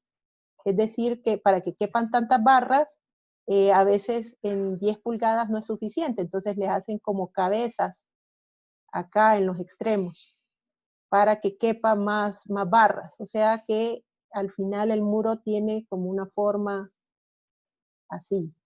Es cabezón en el extremo, donde van las 14 barras. Es así, luego del espesor del muro. Ay, perdón. Y luego el otro extremo. Sin ninguna junta, ¿verdad? Yo aquí es que lo hice por piezas, pero aquí no es que va separado, sino que el armado va en toda la longitud. Acá, acá. Entonces acá le ponen un anillo un poco más grande. Aquí, acá. Y alrededor de esta columnita le ponen las 14 barras. ¿No? Las 14 barritas que irían las pelotitas por aquí. Entonces, como es más ancho, entonces ya le puedo poner más barras aquí en las paredes. ¿Verdad? Pero tendría que ser 14.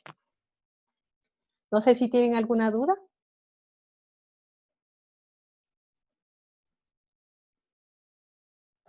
¿Preguntas?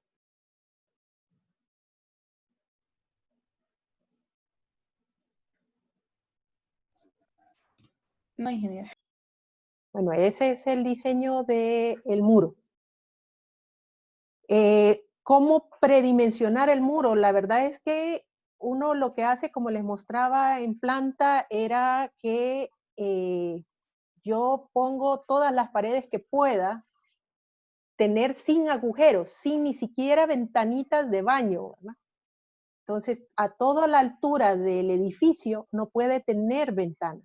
Entonces, no hay muchas paredes que tengan eso, ¿verdad? De que no puedo poner ventanas. Entonces, me veo limitado a la longitud de pared que tengo disponible del cubo de gradas o del cubo de escaleras para poder ocultar esta pared. Entonces, ahí ya le estoy dando la longitud de la pared. La altura, como le digo, es la altura de todo el edificio. Y el grosor de la pared es la primera revisión que hacemos. Entonces podemos empezar con 10 pulgadas y así vamos aumentando hasta que nos cumple la primera revisión. Entonces ahí tendría su predimensionamiento más o menos.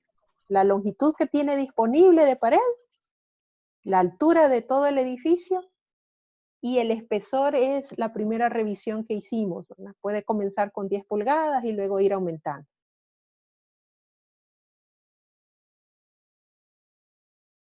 Y tratando de hacer la cantidad de muros que sea simétrico para el edificio. ¿Alguna otra consulta? Entonces el comportamiento no es como si fuera una viga en voladizo, sino que solo es una viga normal. El voladizo está ¿O no? en la parte, vamos a ver,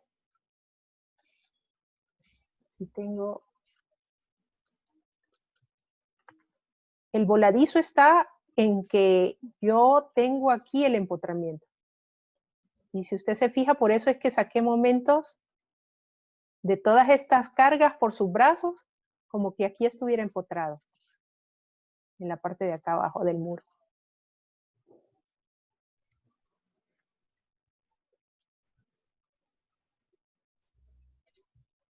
No sé si lo ve.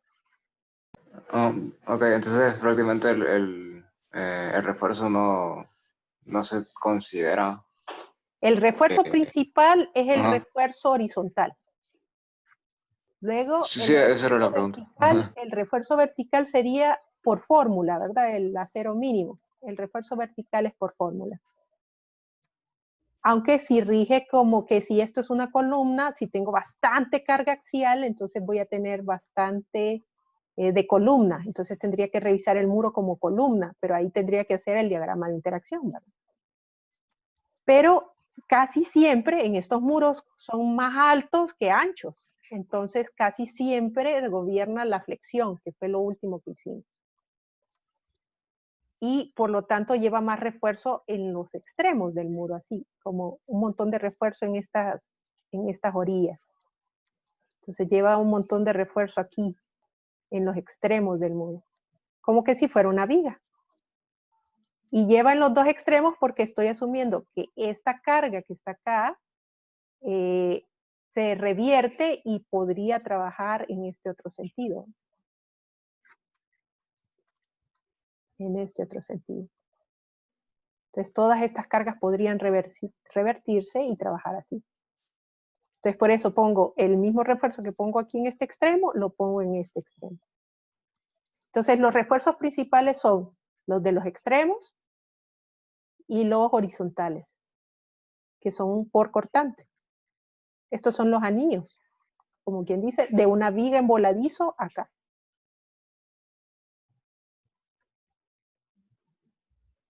No sé si tienen dudas, preguntas.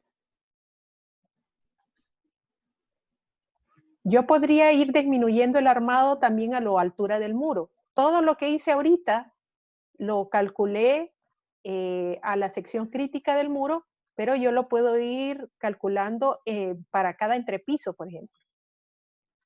Y disminuir un poco el armado en la altura del muro, ¿verdad? Porque el momento de aquí, del extremo, no es lo mismo que el momento de acá del otro extremo, que es 0, ¿verdad?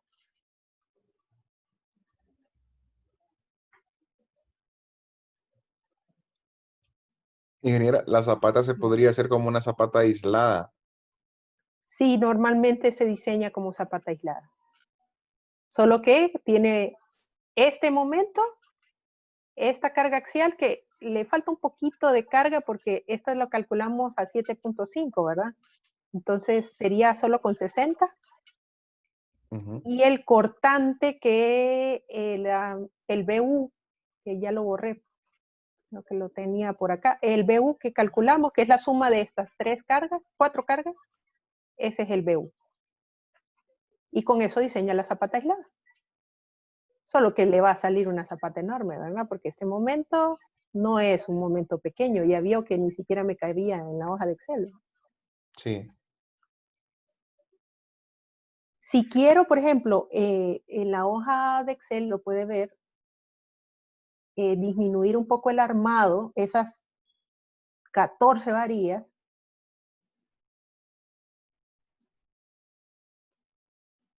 Mira la hoja de Excel. ¿Se ve la hoja? Sí. Entonces, ahí es donde también podría cambiar el predimensionamiento del muro. En vez de tener este peralte efectivo, que estamos hablando de 4 metros, ¿verdad? Tengo 4 metros de longitud de muro. Si yo lo cambio a 6 metros, entonces ya ocupo menos armado en los extremos. Ocuparía 9 varillas en vez de 14. Que por razones de simetría tendrían que ser 10, ¿verdad? 5 arriba, 5 abajo.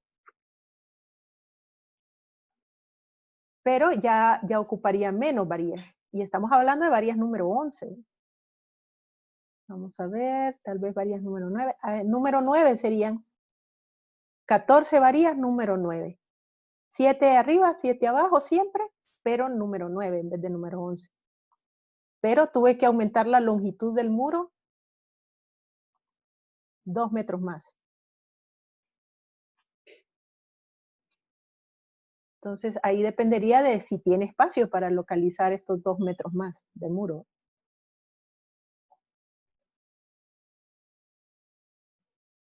No sé si tienen dudas.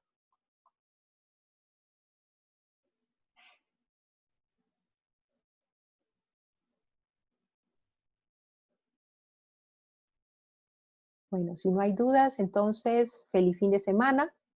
El tema del del martes sería diseño de joists, ¿verdad? Y armaduras. Ok. También pueden ver videos, ahora como las clases son virtuales en la mayoría de las universidades, si buscan en YouTube diseño de muros cortantes, yo creo que ha de haber una de muros cortantes, ha de haber una variedad bastante grande. Entonces también les recomiendo que lo busquen así en YouTube o en ejemplos de diseño de muros cortantes, también en texto, podrán encontrar varios. Bueno, feliz fin de semana, muchachos.